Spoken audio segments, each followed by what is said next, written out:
Ketemu lagi barengan sama saya yang nggak pernah nyebutin nama channelnya sendiri. Gimana kabar kalian? Sehat kan? Harus. Masih sembunyi dari kejaran tagihan utang? Sama. Edisi kali ini kita kembali menyajikan anime movie yang sudah rame di request juga di kolom komentar. Terima kasih buat kalian wahai para membership. Dan film anime yang satu ini punya plot yang sangat menarik. Kimi no Na wa alias Your Name. Gak pakai lama, universe, here we go again. Welcome to Rewatch.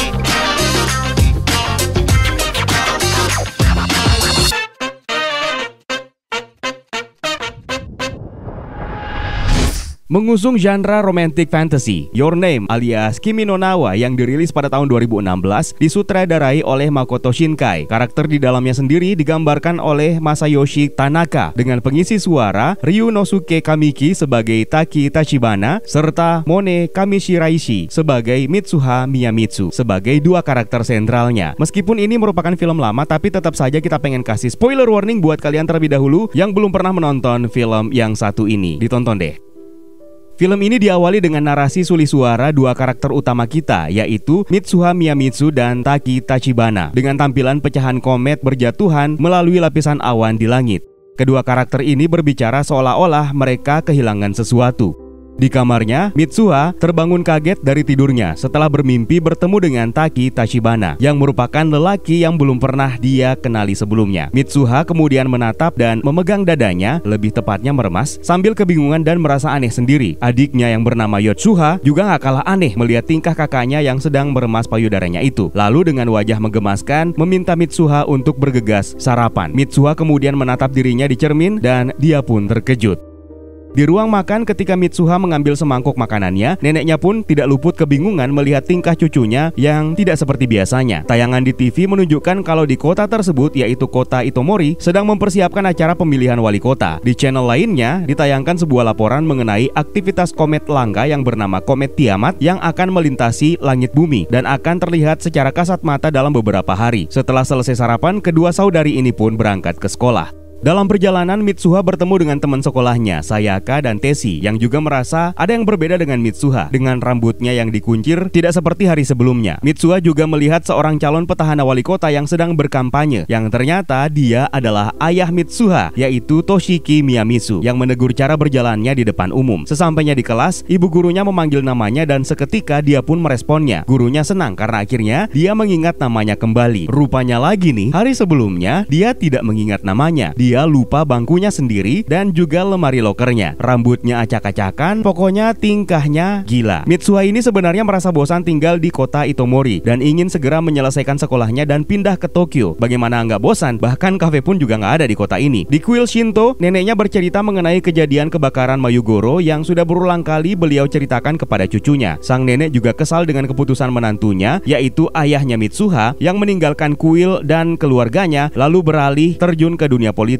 dan menjadi wali kota Itomori. Sementara di kedai milik Katsuhiko alias Teshi, Toshiki bersama dengan tim suksesnya sedang menyusun planning untuk pemenangan dirinya di ajang pemilihan wali kota tahun ini. Ayah Teshi yang merupakan seorang kontraktor dan tentu saja anggota tim ses dari Toshiki meminta Teshi alias Katsuhiko, nama aslinya, untuk membantunya di lokasi proyek. Waduh, ini cerminan Indonesia banget ya. Oh iya, lupa, Indonesia kan pernah dijajah Jepang. Di kuil, Mitsuha dan Yotsuha melakukan ritual kuchi kamisake, yaitu mengunyah nasi lalu memuntahkannya kembali, kemudian difermentasi untuk menjadi alkohol, minuman khas yang kita kenal dengan nama sake. Teman-temannya yang melihat ritual tersebut mengejek dan merasa jijik dengan ritual tersebut. Karena merasa bosan dan frustasi, di tangga kuil, Mitsuha berteriak sekeras-kerasnya meminta untuk dijadikan sebagai anak dari Tokyo yang tampan di kehidupan berikutnya. Yotsuha cuma bisa menghela nafas sambil melihat tingkah kakaknya yang aneh itu. Keesokan harinya dia pun terbangun di kamar yang sama sekali tidak dikenalnya. Dia juga terkejut melihat dirinya yang mengalami perubahan. Setelah memeriksa alat kelaminnya, Mitsuha kemudian sadar kalau dia berada di tubuh seorang anak laki-laki bernama Taki Tachibana. Setelah seseorang memanggilnya untuk sarapan dan bersiap-siap berangkat sekolah, yang mana itu adalah ayahnya. Setelah menerima pesan lewat line dari seseorang bernama Tsukasa, dia pun bergegas berangkat ke sekolah. Awalnya Mitsuha merasa ini semua hanya mimpi yang aneh, hingga akhirnya dia sadar bahwa dirinya kini beneran ada di Tokyo, persis seperti apa yang selalu dia minta. Di sekolah, Mitsuha yang ada dalam tubuh Taki ini kemudian bertemu dengan temannya yang tadi mengiriminya pesan lewat line yang bernama Tsukasa. Teman-teman sekolahnya merasa aneh dengan tingkah Taki yang sebenarnya adalah Mitsuha ini. Dari logatnya, cara menyapa teman-temannya, sampai kepada dia sendirian yang tidak bawa bekal ke sekolah. Ketika diajak ke kafe, Mitsuha senang bukan main karena memang itulah yang diinginkannya. Melihat menu hidangan yang harganya mahal, Mitsuha pun dengan acuh menikmati apa yang dialaminya di tubuh Taki ini dan menganggap kalau ini semua adalah mimpi yang indah. Dengan linglung, dia kemudian menanyakan kepada kedua temannya di mana Taki sebenarnya bekerja, yang tentu saja membuat teman-temannya juga ikutan bingung melihat tingkah anehnya. Ternyata Taki ini bekerja sebagai pelayan di sebuah restoran Italia yang mewah. Dia kemudian menjalani profesi ini dengan kepayahan dan muncul banyak komplain dari pelanggan akibat kecerobohannya. Karena stres, dia setengah berteriak di tangga restoran menanyakan kapan mimpi ini berakhir. Seorang pelanggan kemudian komplain karena di menu pizzanya terdapat tusuk gigi. Taki yang kewalahan menanggapi komplain tersebut kemudian ditolong oleh senpainya yang bernama Okudera Miki. Ternyata itu hanyalah akal-akalan si pelanggan saja yang maunya makan gratis doang. Okudera kemudian sadar roknya sobek akibat aksi si pelanggan yang komplain tadi. Mitsuha kemudian menolong Okudera, menyuruhnya membuka roknya yang sobek itu. Okudera tentu kaget dong. Mitsuha yang ada dalam tubuh Taki ini akhirnya menjahitkan rok Okudera tersebut, yang mana hasilnya bukan hanya sekedar menjahit tapi menyulamnya dengan unik dan menarik. Di kamarnya, Mitsuha memeriksa HP milik Taki lalu menemukan foto Okudera. Dia mengira Okudera ini adalah gebetan Taki hingga membuatnya menuliskan catatan di handphonenya tersebut tentang pengalamannya hari itu dan sikap feminisnya yang dipuji oleh Okudera, lalu meninggalkan pesan di telapak tangannya dengan menuliskan namanya, Mitsuha. Keesokan harinya, Taki pun terbangun dan keheranan melihat telapak tangannya terdapat tulisan nama Mitsuha. Lalu di handphonenya juga terdapat catatan yang ditinggalkan oleh Mitsuha. Ya, Taki yang asli telah kembali ke tubuhnya sendiri. Dia dibuat keheranan atas apa yang telah dilakukan oleh Mitsuha di hari sebelumnya. Di mana-mana teman-temannya pun juga dibuat keheranan dan menganggap kalau hari ini Taki akhirnya normal kembali. Di restoran, rekan cowok Taki komplain kepada dia karena merasa Taki telah melangkahi mereka merebut hati Okudera. Ditambah lagi, Okudera mengedipkan matanya kepada Taki di hadapan rekan-rekan cowoknya itu. Di saat yang sama, Mitsuha juga kembali ke tubuhnya semula dan menemukan catatan di tangannya yang menanyakan siapa dirinya. Yotsuha yang setiap pagi membangunkannya juga bertanya, "Tumben gak pegang payudaranya pagi-pagi?" Di sekolah, teman-temannya pun menegurnya kalau tingkahnya di hari sebelumnya sangat aneh dan liar, di mana di kelas menggambar dia mendengar olok-olokan temannya terhadap dirinya yang membuatnya marah dan menendang meja. Mengetahui hal tersebut, Mitsuha kaget lalu memeriksa buku catatannya. Sementara Taki juga memeriksa note di HP-nya hingga mereka berdua menyimpulkan kalau mereka saling bertukar tubuh. Mereka berdua awalnya percaya kalau pengalaman ini adalah mimpi yang sangat nyata. Tapi akhirnya mereka sadar bahwa mereka bisa berkomunikasi satu sama lain dengan menuliskan pesan di buku, di HP, dan bahkan terkadang di tangan mereka satu sama lain. Lewat cutscene yang tepat, Taki dan Mitsuha mulai berkomunikasi terus-menerus dan mengungkap rasa frustasi terhadap mereka satu sama lain. Dimulai dengan Mitsuha yang menyuruh Taki untuk memperhatikan roknya kalau duduk, soalnya mata cowok suka berbinar-binar seketika. Setelah itu, Taki menyuruh Mitsuha untuk berhenti boros dan menghabiskan uangnya di kafe, yang kemudian dibantah oleh Mitsuha dengan mengatakan bahwa tubuhnya yang makan dan dia juga yang bekerja. Mitsuha juga membantu Taki untuk membangun hubungan dan berkencan dengan Okudera Miki, sementara Taki membuat Mitsuha menjadi siswa yang populer di sekolahnya. Di satu pagi, Taki terbangun di tubuh Mitsuha dan seperti biasa memulai ritual meremas-remas payudaranya. Kesempatan, Yotsuha meminta kakaknya itu untuk bergegas berangkat. Di TV, laporan mengenai komet langka kembali disiarkan dan mengatakan kalau komet Tiamat tersebut akan terlihat mulai pada hari itu sampai beberapa hari ke depan. Pagi itu, Taki bersama dengan Yotsuha dan nenek mereka yang bernama Hitoha berangkat mendaki gunung. Sepanjang perjalanan, nenek yang digendong oleh Taki menceritakan kepada mereka tentang musubi, yang adalah jalinan waktu dan kehidupan itu sendiri. Mereka akhirnya melihat kuil Miyamizu yang dikelilingi oleh dua aliran air yang anehnya simetris di puncak gunung. Taki kemudian bergetar setelah diberitahu untuk mempersembahkan Kuchi Kamisake kepada dewa, yang mana itu adalah setengah dari Mitsuha. Mereka kemudian menyaksikan pemandangan kota yang sangat indah dari puncak gunung. Nenek Hitoha pun lalu menegur cucunya itu dan kemudian Taki terbangun kembali di dalam tubuhnya sendiri. Dia lalu mendapati pesan OTW dari Okudera di ponselnya. Rupanya Mitsuha telah mengatur kencan mereka sehari sebelumnya, yang membuat Taki tidak siap. Taki dan Okudera pun pergi ke pameran nostalgia, di mana di sana Taki tertarik dengan beberapa gambar Itomori di bawah bagian hida yang memang sempat dia lihat sendiri ketika ada di dalam tubuhnya Mitsuha. Okudera lalu menyadari Taki di hari itu terlihat seperti orang lain. Okudera berusaha meyakinkan Taki apakah dia menyukai orang lain, namun Taki menyangkalnya. Ketika kencannya sudah selesai, Taki kemudian menatap ke langit untuk melihat komet Tiamat yang dikatakan oleh Mitsuha. Namun karena tidak melihat apa-apa, Taki lalu menelpon Mitsuha tapi tidak dijawab. Sementara Mitsuha menerima telepon dari Teshi yang mengajaknya ke festival musim gugur di kotanya, yang juga bersamaan dengan hari di mana komet Tiamat bisa terlihat dengan terang. Teman-temannya terkejut melihat Mitsuha yang telah memotong rambutnya, kemudian mengajak mereka ke lokasi yang bagus untuk melihat komet. Mitsuha kaget ketika melihat komet yang begitu indah tiba-tiba terpecah menjadi dua. Shin berpindah ke Taki yang berusaha menelpon Mitsuha namun tetap tidak terhubung, dan sejak saat itu mereka berdua sudah tidak lagi pernah saling bertukar tubuh.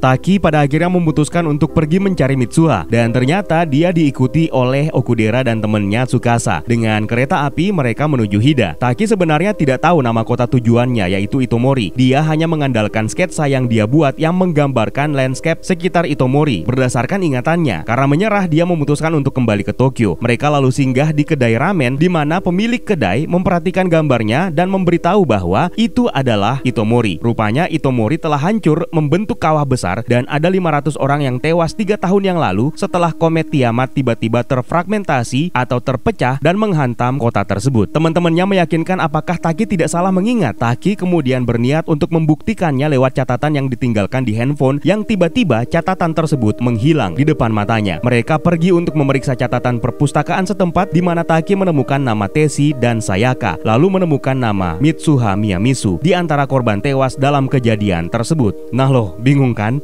Ternyata Mitsuha yang dikenalnya dan sempat bertukar tubuh dengannya itu adalah orang yang hidup 3 tahun yang lalu. Artinya Taki tidak hanya bertukar tubuh, tapi juga berpindah waktu ke 3 tahun sebelumnya. Mereka memutuskan menginap semalaman di mana Okudera Miki kemudian bercerita kepada Tsukasa bahwa dulu dia sebenarnya menyukai Taki. Dia juga merasakan perubahan dari dalam diri Taki yang justru semakin baik belakangan ini. Dalam percakapannya dengan Taki, Okudera memuji gelang milik Taki yang ternyata itu adalah tali anyaman pemberian yang tidak mampu diingat oleh Taki siapa yang telah memberikannya. Melihat anyaman tersebut, Taki kemudian teringat perkataan Nenek Hitoha tentang filosofi Musubi, lalu menyimpulkan bahwa ada satu kesempatan terakhir yang mungkin akan membuatnya bisa bertemu dengan Mitsuha, yaitu mendaki gunung menuju kuil Miyamizu. Taki pun berangkat sendirian meninggalkan temannya. Sesampainya di sana, Taki menemukan sake yang pernah dibawanya bersama Hitoha dan Yotsuha, yang mana kini sudah dipenuhi lumut. Taki menyimpulkan bahwa Mitsuha yang dia tahu berasal dari 3 tahun yang lalu dan timeline mereka berbeda. Dia pun meminum sake tersebut sambil meminta waktu kembali dan dia mendapatkan satu kesempatan lagi. Ketika berdiri, dia terpeleset dan ketika terjatuh, dia tidak sengaja melihat mural komet di dinding yang tiba-tiba berubah menjadi nyata dan membuatnya bisa melihat semua alur hidup Mitsuha dari kecil, sampai ketahuan alasan kenapa ayahnya meninggalkan kuil setelah kematian ibunya Mitsuha, dan dia juga melihat serta meneriaki Mitsuha untuk meninggalkan kota agar bisa terhindar dari hantaman pecahan komet hingga kemudian benar-benar kembali ke tubuh Mitsuha 3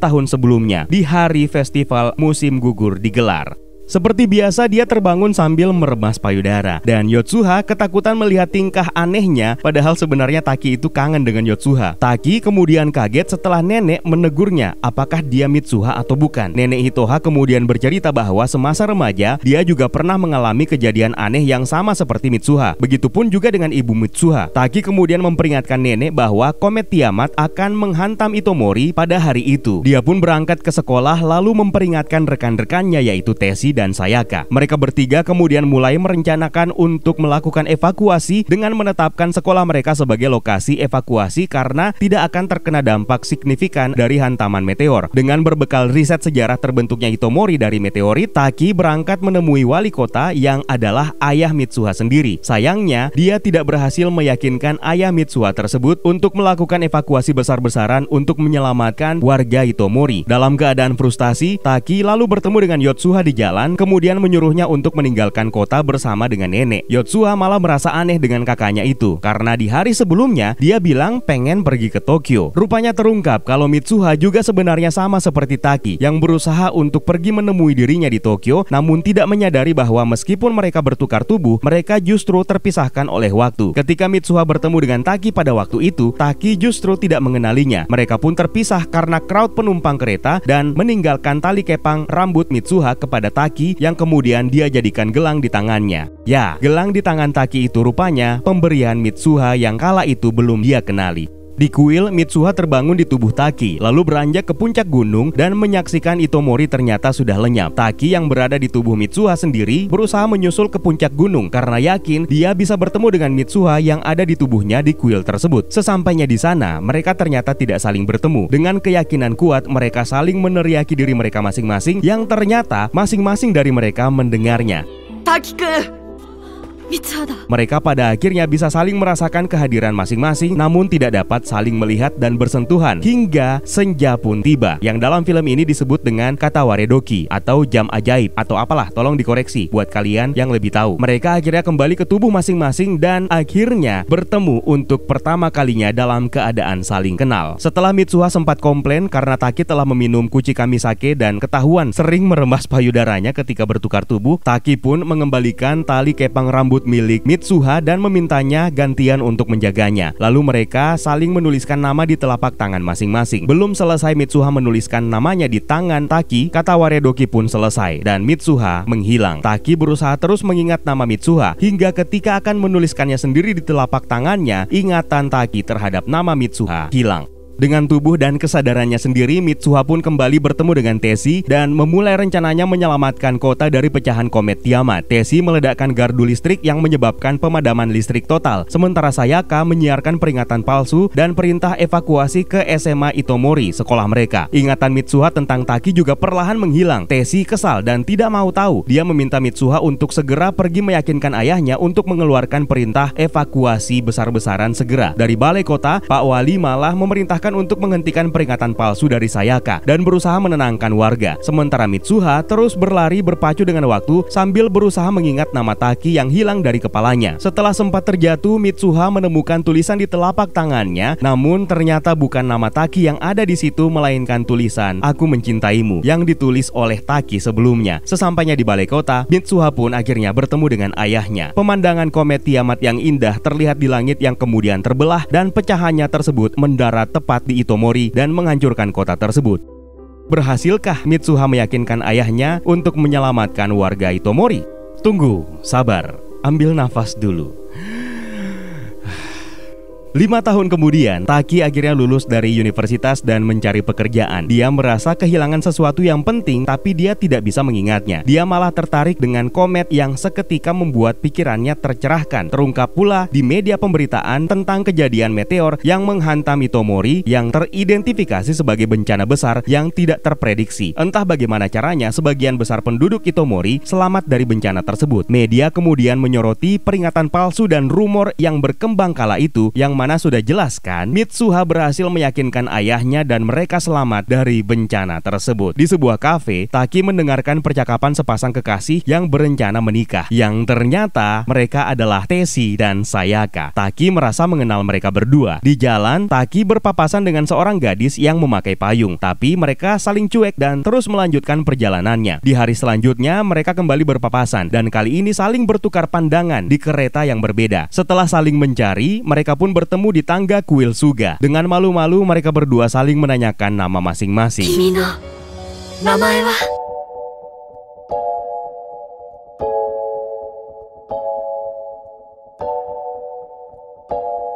Menguras emosi sekali ya, Universe. Ini adalah salah satu anime yang memiliki plot yang sangat unik dan menarik untuk diikuti. Tidak disajikan asal-asalan dan murahan, bahkan mereka memakai teknik sinematografi mahal yang di setiap visualnya mengandung sesuatu yang seolah berbicara tanpa harus dijelaskan. Meski ini hanya anime, namun emosinya malah entah kenapa jauh lebih terdeliver ke penonton, seperti kita menaiki roller coaster. Di babak awal film, kita dibawa ke nuansa senang-senang dan bahagia tanpa ada beban. Di pertengahan, kita dicekoki suatu misteri yang justru mengarahkan kita ke sebuah teori konspirasi yang seolah-olah kita sudah tahu bagaimana endingnya. Padahal ternyata nggak sereceh itu juga. Paling jelas kita bisa melihat bagaimana anyaman menjadi elemen penting yang selalu mengingatkan kita bahwa ada dua karakter yang terlibat plot yang sangat kompleks dan selalu terhubung di sini. Sementara Kuchi Kamisake menjadi media spiritual yang membuat segala sesuatu yang tidak mungkin secara logika manusia menjadi terwujud, juga dengan bantuan kata waredoki atau sinar senja yang melambangkan chance yang diberikan kepada manusia untuk berbuat sesuatu, memperbaiki kesalahan di masa lalu, setidaknya untuk tidak melakukannya lagi di masa kini dan masa yang akan datang. Tangga kuil juga menjadi elemen pembuka dan penutup yang paling penting sebenarnya, di mana di sini melambangkan hubungan vertikal antara manusia dan penciptanya. Aspek menarik lainnya, film ini justru tidak berusaha munafik dengan menampilkan plot cabul yang tertanam dalam karakter Taki Tachibana sendiri ketika berada di tubuh seorang wanita, yang kalian juga pasti akan melakukan hal tersebut kan? Pokoknya gitulah Universe. Top, terima kasih buat kalian yang sudah merequest film ini untuk di rewatch. Saya puas menonton dan menceritakan. Dan Anda, entahlah. Terima kasih juga buat yang sudah menonton konten ini dan juga yang sudah bersedia bergabung di membership community. Berikut nama-namanya. It's time for me to sign out. My name is Eka. Stay safe and until next time.